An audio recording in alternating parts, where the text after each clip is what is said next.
hasta la parte de atrás. Tenemos 3 maestros.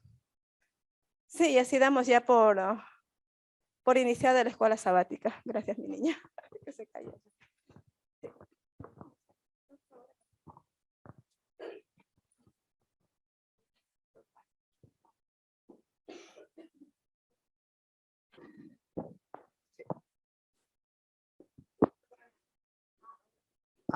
Bien. Sí. Vamos entonces a dar comienzo al estudio de nuestra lección de escuela sabática, una lección muy interesante, muy de profundo valor, ¿sí? Lleva por título El siervo sufriente, parte 2.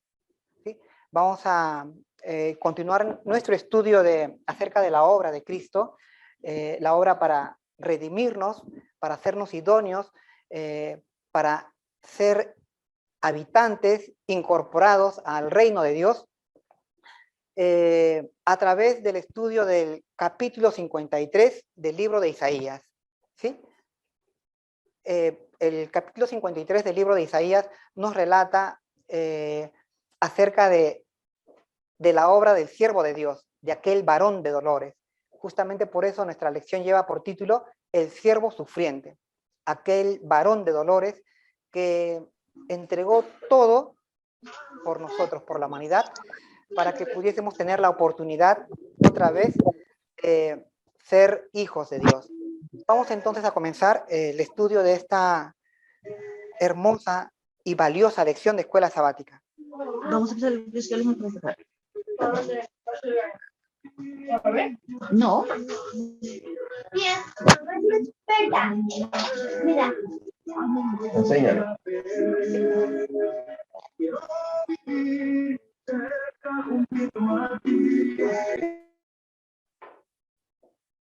Bien, continúo entonces. Bien, tenemos un párrafo de introducción bastante interesante.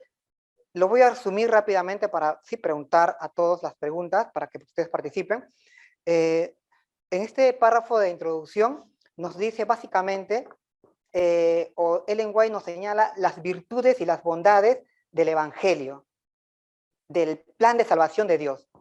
Básicamente de lo que trata es el plan de salvación de rescatarnos, de devolvernos otra vez aquella naturaleza que perdimos, la naturaleza de santidad, de pureza, de semejanza a Dios que teníamos al principio, de rescatarnos, de restaurarnos y devolvernos otra vez al reino de Dios. Básicamente en eso consiste las virtudes y las bondades del Evangelio de Jesús, tal como lo conocemos. Vamos a pasar entonces a las preguntas de nuestra lección. Tenemos la primera pregunta bajo el subtítulo Sin defensa para el inocente. Pregunta 1. ¿Qué mostraron el juicio y la sentencia de Jesús, que es típico de la justicia humana, y por su inocencia? ¿Por quién sufrió y pagó la pena del pecado? A ver, bueno, nuestra hermana que nos visita, usted, sí, por favor. Amén. Nuestra pregunta dice, ¿qué mostraron el juicio y la sentencia de Jesús, que es típico de la justicia humana? En el versículo de Isaías 53:8 nos muestra que es la rebelión. Voy a leer el versículo que dice, de la cárcel y del juicio fue quitado, y su generación, ¿quién le contará? Porque cortado fue de la tierra de los vivientes, por la rebelión de mi pueblo fue herido. Sí, sí. Entonces es la rebelión. Bien, hay que, ¿cómo se llama? Quiero que lean bien la pregunta. Dice, ¿qué mostraron el juicio y la sentencia de Jesús, que es típica de la justicia humana? Es decir, hay algo, hermanos, que ustedes deben captar en la pregunta. Nos dice, ¿qué es lo típico en la justicia humana? ¿Qué es lo típico en las cortes humanas? ¿Qué es lo típico? ¿Qué es lo que contemplamos? ¿No? Porque hay algo que pasó y que está relatado en la Biblia, algo que pasó en un tribunal humano, en un tribunal que estaba basado en las mejores leyes, en el mejor código penal de ese momento. Algo sucedió, a alguien condenaron. ¿Sí? Eso es más o menos lo que la pregunta nos quiere, sí, nos quiere, digamos, hacer que hacer ver. Entonces quiero preguntar si nuestra hermana María Turli, ¿qué es lo típico en la justicia humana? Lo normal es favorecer la mayoría. Es lo que pasó en el caso de Jesús. Pilato estaba bien convencido que Jesús era inocente, pero claro, la mayoría lo estaba presionando. Entonces hizo ese gesto queriendo decir, me lavo las manos, queriendo decir, yo no soy culpable, pero claro que era culpable, porque podía haber hecho algo y no lo hizo. Entonces, lo que suele pasar es eso, lo que dice la mayoría, pero a veces la mayoría no siempre tiene la razón. Bien, bien. Nuestra hermana nos ha relatado lo que más o menos aconteció con el Señor Jesús. Gladys, también nos quieres... Bueno, sí, la justicia humana, ¿no? También es manipulable. Siempre está a favor, ¿no? Del más fuerte, ¿no? Del más poderoso. Y entonces, en este caso vemos, ¿no? Que Jesús, pues claro, fue inocente, ¿no? Y lo condenaron a un inocente, ¿no? Porque si fuera justo, pues tendrían que haberle libertado, ¿no? Pero sin embargo le condenaron. Bien, entonces esto es, bueno, sí, tal como ustedes lo han mencionado, lo típico en la justicia humana. Se dice justicia humana porque, claro, está basado en depuradas normas de justicia o normas de derecho, en la cual a cada persona se le atribuye, bueno, reiterando, derechos. Sin embargo, en el caso del Señor Jesús, a ver, nuestro hermano nos quiere, ¿sí? Bueno, adelante, te doy la oportunidad. Oscar, sí. Efectivamente, ¿no? La pregunta dice, ¿qué mostraron el juicio y la sentencia de Jesús que es típica de la justicia humana? Como ya se ha dicho, ¿no? Es injusticia, ¿no? Y además también lo que se hizo con el Señor Jesús fue todo ilegal, porque se hizo durante la noche, ¿no? Y aparte, las leyes no permitían ejecutar o enjuiciar a nadie antes de la, ¿cómo se llama?, de la fiesta en que estaban ellos, ¿no? Entonces se hizo apuradamente todo. Hasta el día siguiente no se durmió, Jesús estaba muy cansado, llevado para aquí, para allá, flagelado y todas esas cosas. Se hizo apuradamente. ¿Por qué se hizo apuradamente durante la noche? Porque Es en el caso del juicio de los judíos, pero en el caso del tribunal romano, porque habla de los tribunales humanos. Sí, pero fueron los judíos quienes lo juzgaron, los judíos. Pero ellos no tenían potestad. Claro, o sea, ellos, efectivamente, o sea, ellos no tenían potestad para ejecutar la sentencia, pero sí ellos presionaron, claro, presionaron y hicieron todo, ¿no? Durante la noche, ¿no? Bueno. Bien, gracias, hermano. Hermanos, hay algo que ustedes deben notar en esto, en el caso de la justicia humana, que, como ustedes han mencionado, la justicia humana es manipulable, la justicia humana es injusta, a pesar de que está basado en perfectos códigos morales. Consideremos que el Código Civil Romano es un modelo de leyes penales para el mundo actual. Se estudia en las universidades, ¿no? Se le da un gran valor al código del derecho romano. Sin embargo, a pesar de los romanos de tener un excelente código penal, sin embargo, ellos se saltaron todas sus normas. ¿Y por qué? Porque, como se ha mencionado, la justicia humana es injusta, es manipulable, es susceptible de ser manejable, ¿verdad? Y en el caso del Señor Jesús, siendo inocente, con todas las pruebas, ¿no? Para demostrar su inocencia, sin embargo, se puso a un lado todo esto y se lo condenó, ¿no? Tenemos la subpregunta que nos dice, ¿por quién sufrió y pagó la pena del pecado? Bueno, el Señor Jesús lamentablemente se pasaron por alto todos sus derechos individuales y se le condenó a morir y murió. Pero ¿por quién pagó o por quién murió? Nos dice la subpregunta, ¿por quién sufrió y pagó la pena del pecado? Hermana María Landeo, ¿nos puedes comentar?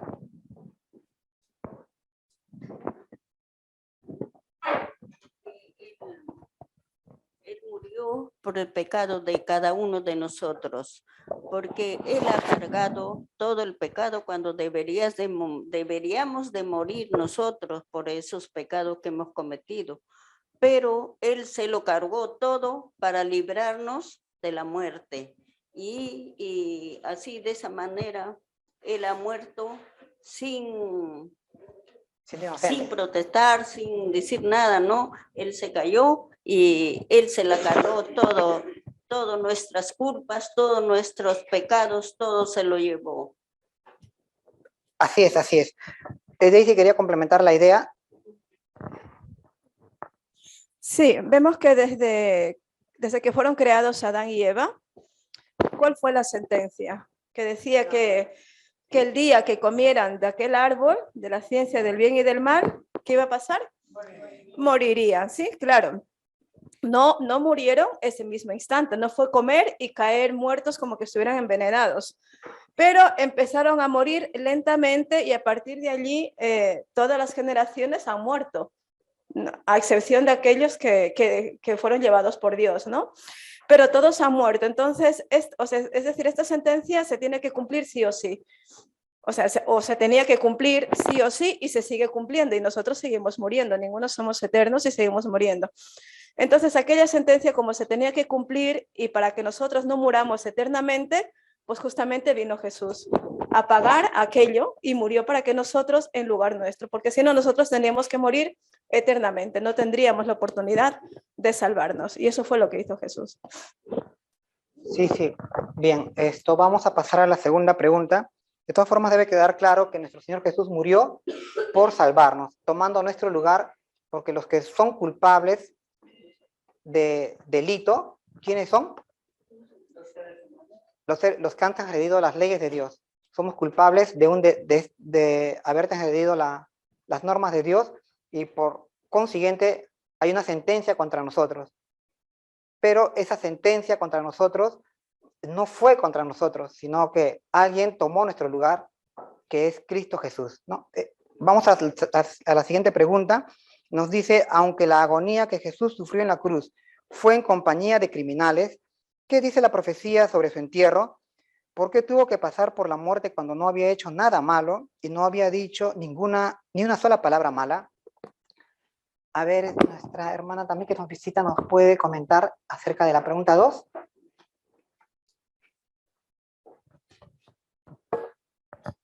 Sí, acá Isaías un poco relata también lo que ha pasado en aquel tiempo de Cristo y dijo, y se dispuso con los impios su sepultura, más con los ricos fue en su muerte, aunque él nunca hizo maldad ni hubo engaño en su boca.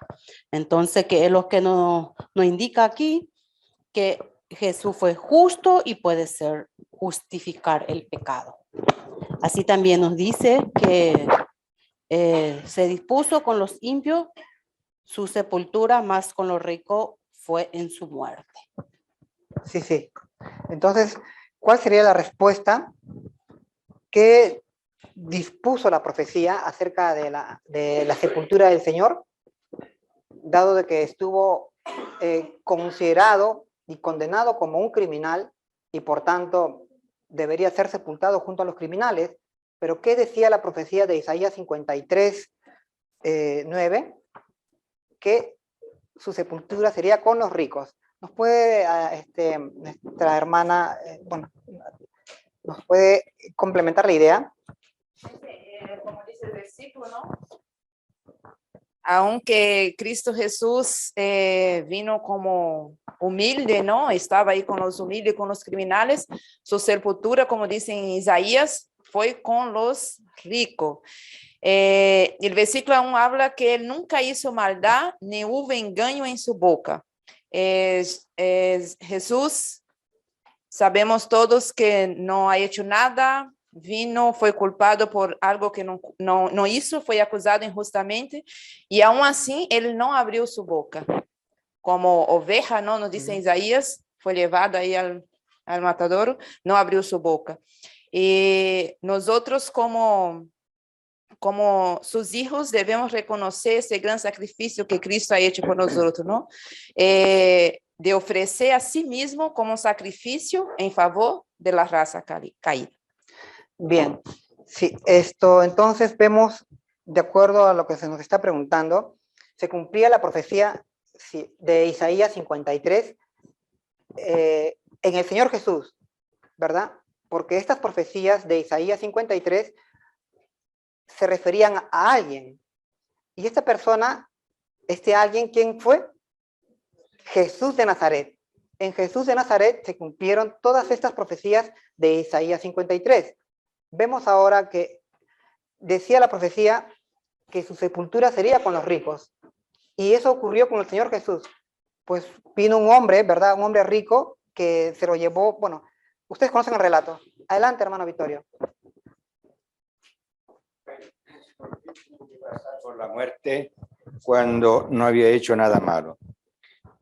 Hermanos, seamos niños o seamos ancianos, si se nos atribuye algo que no hemos hecho, uno se retuerce y se revela de aceptar algo que no ha hecho. Pero aquí no fue algo que le impusieron a Jesús contra su voluntad. Esto es lo grande. No es que lo arrestaron y en fin, en contra de su voluntad. Es cierto, él no se detuvo a sí mismo, ¿no? Ni se crucificó a sí mismo, pero lo grande es que él aceptó. Sí, sí. Porque él, cuando Pedro sacó su espada ahí en la noche que fue detenido y quiso ahí hacer gestos de defensa, Jesús le dijo, pero Pedro, quédate quieto. ¿No sabes que si yo quiero, puedo pedir una legión de ángeles y aquí se resuelve todo en un momento? Así que Jesús tenía la facultad de defenderse, pero él aceptó ser culpable, no siéndolo. Solo que no por sí mismo, sino, como ya se ha explicado muy bien, para ocupar el lugar de nuestro lugar. Sí, en Jesús se cumplía la profecía de Isaías 53 de aquel siervo sufriente, ¿no? De aquel varón de dolores. En el pasaje de Primera de Pedro 2:22, el apóstol Pedro nos reitera otra vez que él era inocente, que no fue encontrado engaño en él. No sé si ustedes ven el pasaje. No había engaño en su boca. Es decir, el apóstol Pedro, hermanos, otra vez nos está reiterando de que el Señor Jesús, no había razón para que condenaran al Señor Jesús a muerte, ¿no? A morir en la cruz, ¿sí? Por aquel tribunal romano. Recordemos que las sentencias más severas se dan a los que son probadamente culpables. Pero como dice el apóstol Pedro, en él no fue hallado engaño, ¿no? Y entonces, ¿por qué crucificaron a un inocente? ¿Por qué condenaron? ¿Por qué mataron a un inocente? Como ya se dijo, por redimirnos, por rescatarnos de nuestra condición caída, ¿verdad? Vamos a continuar a la siguiente pregunta, pregunta número 3. Tenemos un subtítulo que dice, Dios permitió el sufrimiento y la muerte de Jesús. Dios permitió, para que se cumpla la escritura, ¿no? Porque si no, ¿cómo se iba a cumplir la escritura? ¿Verdad? Dios permitió que los hombres impíos hicieran todo esto con el siervo doliente, ¿no? Con el varón de dolores. Pregunta 3 dice, ¿por qué permitió Dios que Jesús pasara por un sufrimiento y una muerte tan atroz? ¿Qué explicó la profecía al respecto? A ver, Carmen, ¿nos puedes ayudar en esta pregunta? Sí, entonces vemos aquí que acerca del sacrificio de nuestro Señor Jesús fue a expiar los pecados de nosotros, de la humanidad. Y como dice el texto, Jehová quiso quebrantarlo, sujetándole a padecimiento. Cuando hubiera puesto su vida en expiación por el pecado, según lo que estamos estudiando Isaías 53, acerca de la profecía de Isaías 53, 10, nos dice que Jehová quiso quebrantarlo. Según Ezequiel también nos habla, no quiero la muerte de los que mueren, del que muere, dice el Señor Jehová. Convertíos pues y viviréis. Y en Hecho también nos habla acerca del Señor Jesús. Dice Jesús de Nazareno, varón aprobado de Dios entre vosotros, con milagros y prodigios, señales que Dios hizo por medio de él en medio de vosotros. A este entregado por determinado consejo y presencia de Dios, prendisteis y matasteis por mano de los inicuos, circuncidándole. Entonces vemos aquí que el Señor Jesús, en estos tres textos vemos que nuestro Padre Celestial permitió que su Hijo padeciese, y el Señor Jesús aceptó esto por amor a la raza humana. Exacto, sí, por amor. Bien, entonces aquí hay algo que debe llamarnos también la atención, hermanos. En el pasaje de Isaías 53 se nos habla que el Señor ponía su vida por expiación de nuestros pecados. Como dice Isaías 53, nos introduce la idea de la expiación, ¿sí? Y entonces debemos recordar en el esquema judío, en el sistema de sacrificios, qué pasaba cuando la persona cometía pecados en el modelo, en el sistema de sacrificios judío, o hebreo, perdón. Se llevaba un cordero, ¿verdad? Un cordero que asumía el lugar del pecador. ¿Y qué pasaba con el cordero luego que asumía los pecados del transgresor? El cordero entregaba su vida. El cordero, que era inocente, que no había cometido ningún pecado, moría cargando la sentencia del pecador, ¿verdad? ¿Y cómo quedaba el pecador? Absuelto, ¿verdad? Libre, ¿no?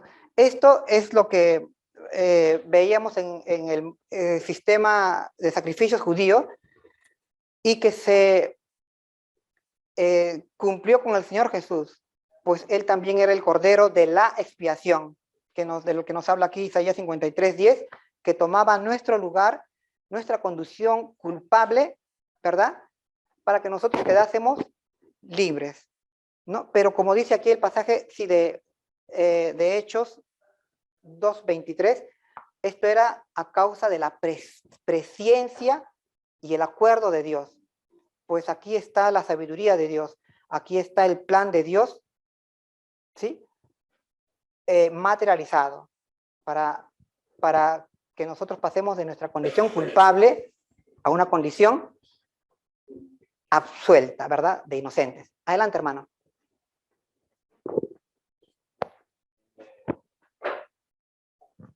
En Apocalipsis 13 habla del Cordero de Dios inmolado desde antes de la fundación del mundo. Sí. Así que con ese versículo tenemos un documento poderoso para fundamentar que el plan de salvación, el sacrificio de Jesús en favor de la humanidad caída, es un plan divino. Pero yo lo que quería mencionar simplemente es que el plan de sacrificio no es judío. No, el plan de sacrificio empieza ya con Abel. Sí, Así sí. que se amplió, se organizó más ampliamente después con el santuario, pero el plan de sacrificios empieza con los mismos orígenes de la humanidad. Así que no Muy es bien. de origen judío. Muy bien, muy bien. Sí, sí. Bien, pero todo el esquema de la salvación, todo el esquema del plan de salvación estaba especificado de una manera exquisita en el modelo del santuario, ¿verdad? Todo el plan de salvación estaba allí, descrito de manera entera en el santuario, ¿no? El sistema de sacrificios, en realidad, como dice Pedro, nos mostraba, dice, la presciencia y el consejo de Dios, ¿no? Como dice nuestro hermano Vittorio, ya había sido determinado en las edades de la eternidad este plan de salvación. Vamos a la siguiente pregunta, pregunta 4. Después de realizar su sacrificio supremo, ¿qué sentirá el siervo de Dios cuando se complete el plan de salvación del ser humano? ¿Qué sentirá entonces nuestro Redentor, aquel varón de dolores de Isaías 53? ¿Qué sentirá cuando él vea que se ha completado el plan de salvación? A ver, nuestro hermano, Rubén nos puede, perdón, nuestro hermanito que no recuerdo el nombre. No, nuestro hermano de Bolivia. ¿Usted tiene la lección? Efraín, yo te dije Rubén, perdona. Dígame. Pregunta. ¿Tienes la lección? No, pero No. voy a tratar de recordar, o si no... ¿me puede No, entonces pasamos y después, sí, ya una vez que desarrollemos. A ver, dice la pregunta 4. ¿Qué sentirá el siervo de Dios cuando vea que ha sido completado el plan de salvación? ¿Qué sentirá Jesús?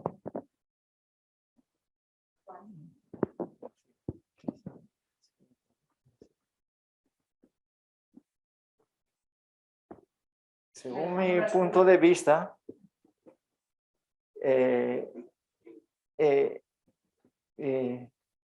Juan 17:4 dice: yo te he glorificado en la tierra, he acabado la obra que me diste que hiciese. Yo les he dado a conocer tu nombre y lo daré a conocer aún, para que el amor con quien me has amado esté en ellos y yo en ellos. Esto, el siervo de Dios es que cuando estaba en la cruz, al momento de morir, ¿no? Jesús, ahí es el momento donde vio la gloria de Dios, ¿no? Y entonces, esta gloria de Dios, nosotros también tenemos que valorar, ¿no? A fin de que nosotros podamos convertidos en lo que quiere la voluntad de Dios, la gloria. Gracias.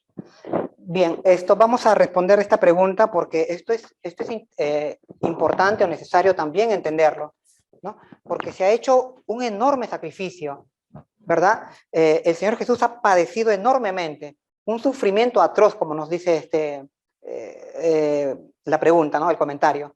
Entonces, pero todo esto tiene que servir para algo, ¿verdad? Entonces, ¿cuál será el sentimiento del Salvador cuando vea completado, dice la pregunta, el plan de salvación? ¿Cuál será su sentimiento? ¿Qué es lo que él pensará una vez que se culmine el plan de salvación? Nuestro hermano pastor nos puede... El sentimiento que sentimos nosotros cuando, solo a modo de comparación, desde luego, ¿no? Cuando concluimos algo, a veces nosotros empezamos, digamos, un ejemplo, empezamos a construir una casa. Y cuando se concluye la casa, ¿cómo se siente el dueño de la casa? O nosotros empezamos a estudiar en la universidad, ¿cómo nos sentimos cuando llegamos al fin de los estudios? Nosotros, todo lo que empezamos y concluimos nos trae al final contentamiento, nos trae alegría. Entonces, ¿qué sentirá Cristo? ¿O qué siente Cristo al ver el resultado de su obra, el resultado de su sacrificio? Desde luego que él también se sentirá contento, alegre, por percibir que realmente el sacrificio que ha hecho ha traído consecuencias, ha traído las consecuencias que él deseaba, que él tanto quería, ¿no? Entonces, no será un sacrificio en vano, no será algo que lo ha hecho y que no traerá las consecuencias que él aguardaba. Se ha realizado un plan desde un principio. Todo estaba en este plan. Y también los resultados que Cristo deseaba alcanzar con su sacrificio. Bien, esta idea es importante, hermanos, porque el plan de salvación todavía no se ha terminado. Esta casa de la que nos habla nuestro hermano Wesley todavía no está terminada de construir, ¿verdad? Esta carrera por la redención aún no se ha acabado, ¿verdad? Pero ¿qué nos dice la profecía? Que el siervo de Dios, el siervo sufriente, el varón de dolores, nuestro Señor Jesús de Nazaret, verá completada su obra. ¿verdad? Y esto nos debe a nosotros llenar de esperanza, nos debe llenar o debe alumbrar en nuestra mente, digamos, la tranquilidad, ¿no? Y la seguridad, pues el plan de salvación se culminará. Aún no está terminado el plan de salvación, ¿sí? Aún no se ha terminado de construir el edificio que es el reino de Dios, la iglesia pura, vestida de lino blanco, dispuesta para recibir a su esposo. Aún no se ha culminado esto. Sin embargo, ¿qué es lo que ve proféticamente Isaías y también el Señor Jesús en su oración a su Padre Celestial? Que han acabado esta obra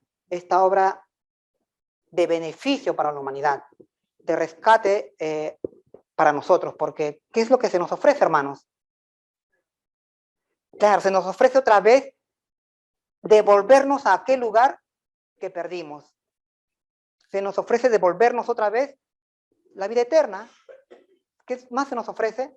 Devolvernos la santidad, devolvernos la pureza, devolvernos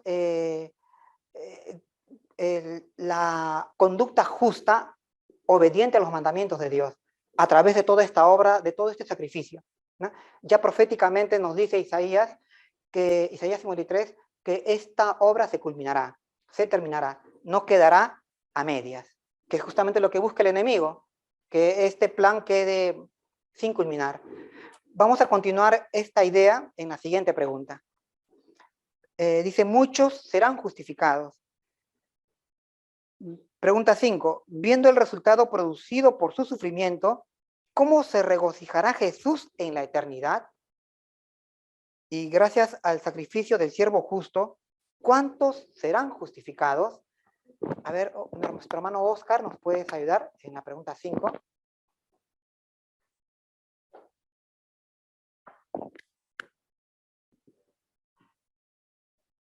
Bueno, entonces, felizmente, Cristo miraba en la visión que tenía del futuro que el sacrificio que él estaba realizando no sería en vano, sino que más bien serviría para que muchos en la posterioridad alcanzasen la salvación.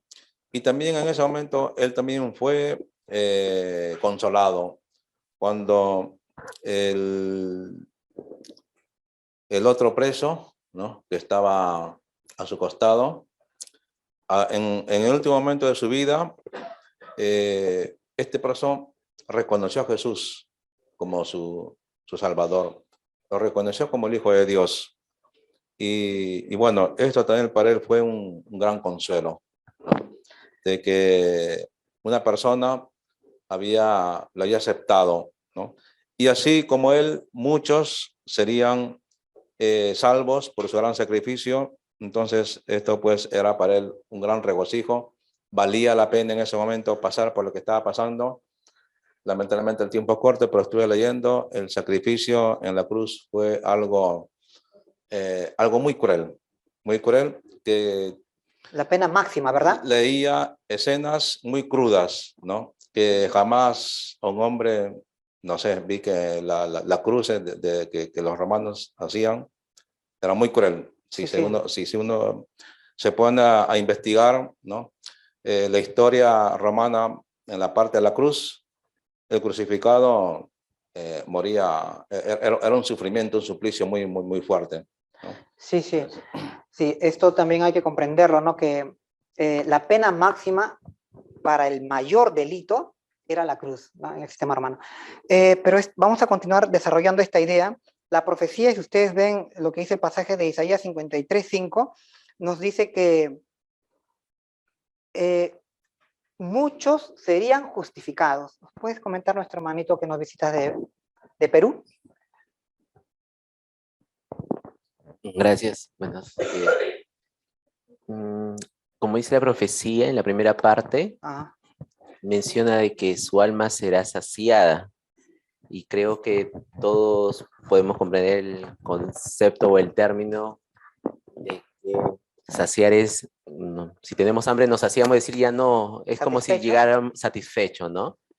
Es decir, que aun cuando Dios ahora mismo desea la salvación de todo el mundo, ¿no? Los salvos, aquellos que demuestran pues en esta vida hacer su voluntad, serán para Él la plenitud, ¿no? Como ya dicen los hermanos, verá valorado su sacrificio. Y eso es lo que nosotros debemos tratar de hacer. En la segunda parte dice, ¿cuántos serán justificados? Bueno, hay diversos pasajes, hay uno que menciona como la arena del mar, hay otros que 144,000, pero Dios que lo sabe todo, sabe también probablemente un número exacto, pero como menciona en Isaías, será el número, como decimos, pues, que debe ser, ¿no? El número de aquellos que en vida, en la vida en la tierra, demostraron hacer su voluntad. Sí, sí. Nos dice que muchos serán justificados. ¿Y esto qué causará? Gozo. El Señor estará complacido, estará satisfecho por su obra, ¿no? Su obra en realidad sirvió para que muchos fueran justificados, ¿no? Y esto es una gran noticia para nosotros. Esto es la esencia del Evangelio. Estas buenas noticias de que nosotros también, hermanos, podemos ser justificados. Claro está, si creemos en este Cordero de Dios, en este siervo doliente que llevó nuestras culpas y nuestras transgresiones, ¿verdad? Vamos a la siguiente pregunta, pregunta número 6. Aquí vamos a ver ya el reconocimiento entonces que va a recibir nuestro Señor Jesús por su gran trabajo, por su gran obra en favor del mundo caído, ¿no? La humanidad. Dice la pregunta 6. ¿Qué honor recibiría de su padre por su gran ofrenda? A ver esto. Vamos, nuestro hermano Victorio, ¿nos puedes ayudar en la pregunta número 6?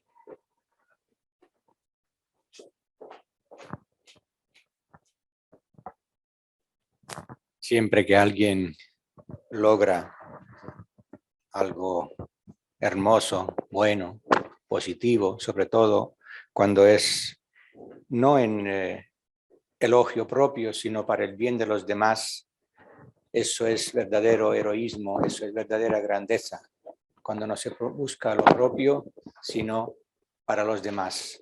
Y en este caso, entonces, dice aquí, yo le daré parte con los grandes y con los fuertes repartirá despojos por cuando derramó su vida hasta la muerte. Y bueno, el versículo de Filipenses también nos dice que Dios también le exaltó hasta lo sumo y le dio un nombre que es sobre todo nombre. Cuando aquí dice le dio un nombre, bueno, puede ser un título, pero un nombre es un calificativo. Y un calificativo a la persona en el nivel que expresa. Entonces, este nombre lo pondrá por encima de todo nombre. ¿Cuál será, verdad? Sí, así que será un nombre que más bien le describe. Exacto, exacto. ¿No? Porque nosotros a nivel moderno entendemos el nombre simplemente unas letras para llamar a una persona, para identificarla. Pero en la Biblia el nombre es el carácter, es el calificativo. Cuando Jesús dice, les he revelado, les he manifestado tu nombre, no se refiere a las letras del nombre de Dios, se refiere a su voluntad, se refiere a su carácter, a su amor sobre todo. Así es.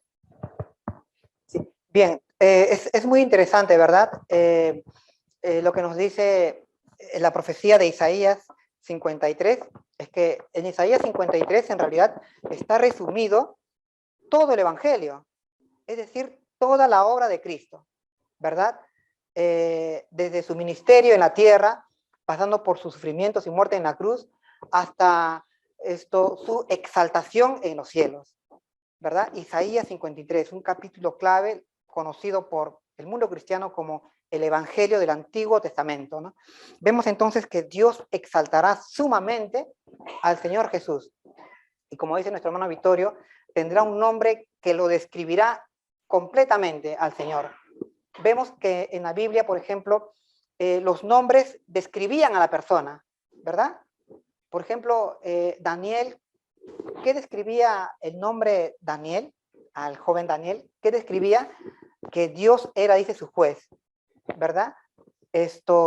O el nombre Emanuel, ¿qué es lo que describía?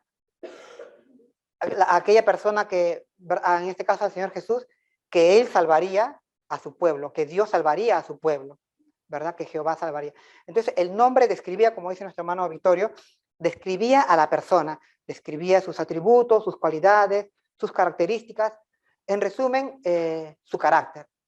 Y nuestro Señor Jesús recibirá un nombre que lo va a resumir todo lo que Él significa para nosotros y para todo el cielo, ¿verdad? Vamos a continuar. Recordemos también hay otra parte. Daisy, ¿nos ibas a comentar algo? ¿Qué más acerca de este gran reconocimiento al Señor? ¿Qué más habrá? Sí, lo bonito de todo cuando se cumple el plan de salvación, justamente cuando ya Jesús venga y nosotros estemos con Él, es que nosotros también participaremos del lugar donde Él está ahora habitando, ¿no? Y luego yo quería un poquito la última parte de la nota, bueno, sería el segundo párrafo, que si nosotros queremos participar con Cristo de esa vida, ¿no? De ese, digamos, de ese honor, de ese éxito, de ese plan, si queremos participar con Él, nos dice que aquellos que caminan como Cristo caminó, que sería la única manera de salvarnos, que ¿cómo tienen que ser? Lo que somos la mayoría, pacientes, ¿no? La mayoría somos muy pacientes, muy pacientes, somos muy amables, somos muy bondadosos, somos muy mansos, ¿no? Que nos dicen algo y decimos muchas gracias, no, amén, no, saltamos. ¿A que sí? Entonces, si nosotros queremos estar en el cielo con Jesús, tenemos que ser lo que Él fue, que es, como seres humanos, somos muy humanos y es bastante complicado, porque nos dicen algo y ¿qué hacemos? Saltamos, porque claro, nos han herido, nos han dicho algo que de pronto no era lo correcto, ¿no? Pero algo que también me gustó es que nos dice que los redimidos, los salvados, cubrirán ¿qué vacantes hay ahora en el cielo? Los ángeles que fueron arrastrados por Satanás, sí, que la tercera parte de los ángeles que fue arrastrado por Satanás, los redimidos, que espero que seamos nosotros, los salvos, seremos aquellos que cubriremos esas vacantes que quedó en el cielo, ¿sí? Ay, perdón. Entonces, para nosotros poder cubrir esas vacantes, nos dice el hermano White que tenemos que ser como somos ahora, no, absolutamente lo contrario, ¿sí? Para poder participar de ese gran honor y de esa gran gloria que es en el cielo junto, bueno, en la Nueva Jerusalén con Jesús. Bien, vamos entonces a continuar. Vemos entonces cómo los reconocimientos que recibirá nuestro Señor Jesús en vista del éxito del plan de salvación, ¿verdad? Dice que será puesto con los grandes y recibirá un gran nombre. Vayamos entonces a la última pregunta que nos dice, acá tenemos el subtítulo, suplicando por los pecadores. Dice, ¿qué pecados y culpas cargó el Salvador en la cruz? Y después de su gran sacrificio, ¿por quién siguió suplicando? Bueno, aquí se nos va a reiterar más o menos y a modo de resumen o de centro del mensaje en este estudio, que nosotros, digamos, reiteremos por quién murió Jesús. Vamos a ver, nuestra hermana Carmen y después nuestro hermano Pastor nos responden a la pregunta número 7. Nuestra hermana Carmen Contreras. Sí. Entonces vemos aquí que, como ya se ha dicho, Él cargó sobre sí, sobre su cuerpo, nuestros pecados. Y que murió en la cruz por amor a nosotros. Y este momento todavía, o bueno, no todavía, este momento está intercediendo por nosotros ante el Padre. Exacto. Ya no como un mero suplicante, sino como dice la nota, dice aquí, y ahora no como un mero suplicante intercede por nosotros, el capitán de nuestra salvación, sino como un conquistador que reclama su victoria. Maravilloso. Increíble, ¿no? Nuestro hermano Pastor también nos puedes complementar la pregunta número 7, la respuesta. Yo quiero destacar una parte interesante de esta pregunta. Nosotros ya vimos anteriormente una pregunta anterior donde habla que mi siervo, el justo, justificaría a muchos. Y en la pregunta número 7 menciona que Isaías menciona que él había o llevaría el pecado de muchos. También, sí. Es interesante que aunque la muerte de Cristo es de beneficio para toda la humanidad, pero no todos reciben el verdadero beneficio que es el perdón de pecados. Solamente muchos, como dice acá, recibirán el perdón de pecados. Y ahora él intercede tampoco por todos, sino por aquellos que lo reciben como su intercesor y lo buscan como su intercesor. Entonces nosotros tenemos ahí una lección muy clara que nos trae una enseñanza bastante importante para nuestra vida, de entender que nosotros tenemos un sustituto que no solamente ha muerto por nosotros en la cruz, pero que en este momento también está intercediendo por nosotros delante del Padre Celestial. Que delante de todo eso que nosotros vimos sobre Cristo Jesús, nosotros también podamos intensificar a nuestra relación con Cristo Jesús y entender de manera clara que nosotros no somos nada sin Cristo, que nosotros dependemos de Cristo Jesús, que nuestra salvación proviene de Cristo Jesús, el perdón de pecados proviene de Cristo Jesús. Así que nosotros tenemos que, con la ayuda del Espíritu Santo, nos acercar aún más a Cristo Jesús. Bien, gracias. También, hermanos, hay que considerar, acá dice suplicando por los pecadores, el subtítulo. Hay que considerar, hermanos, que aún se siguen transgrediendo los mandamientos de Dios. Aún seguimos transgrediendo los mandamientos de Dios. Por eso el Señor Jesús aún sigue suplicando por nosotros, ¿verdad? Sigue pidiéndole a su Padre que nos perdone nuestras culpas, ¿verdad? Porque si bien es cierto, seguimos siendo pecadores, sin embargo, también reconocemos que somos pecadores, ¿verdad?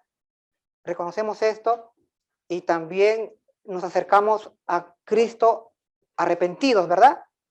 Nos arrepentimos y entonces, en merced a esta actitud de parte de nosotros, es que el Señor pide a su Padre nuestra absolución, el perdón.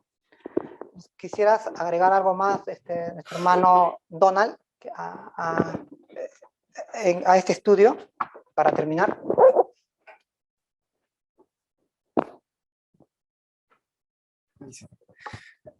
Pues sí, viéndolo a Cristo, pues Cristo hizo el gran sacrificio por nosotros, ¿va? Por el mundo entero, no solo Israel, sino que en la muerte en la cruz, pues hizo de los dos pueblos uno. Y gracias a él, pues tenemos la esperanza de la redención, de la salvación. Entonces nosotros tenemos que ver a Cristo siempre como el autor y consumador de la fe. Tenemos que tener los ojos puestos en él. Y espero que con la fe en Cristo, pues estemos en la boda del Cordero, ¿verdad? Y agradecidos con Cristo, pues Él nos va a decir que escuchar aquellas palabras que Él dice: vengan benditos de mi Padre y heredad el reino de Dios que ha sido establecido para ustedes desde la fundación del mundo. Amén, gracias, qué bien. Muy bien, hermanos, entonces, bueno, yo también te agradezco a la dirección de la Escuela Sabática por haberme permitido participar con ustedes en el estudio de esta hermosa lección. Gracias.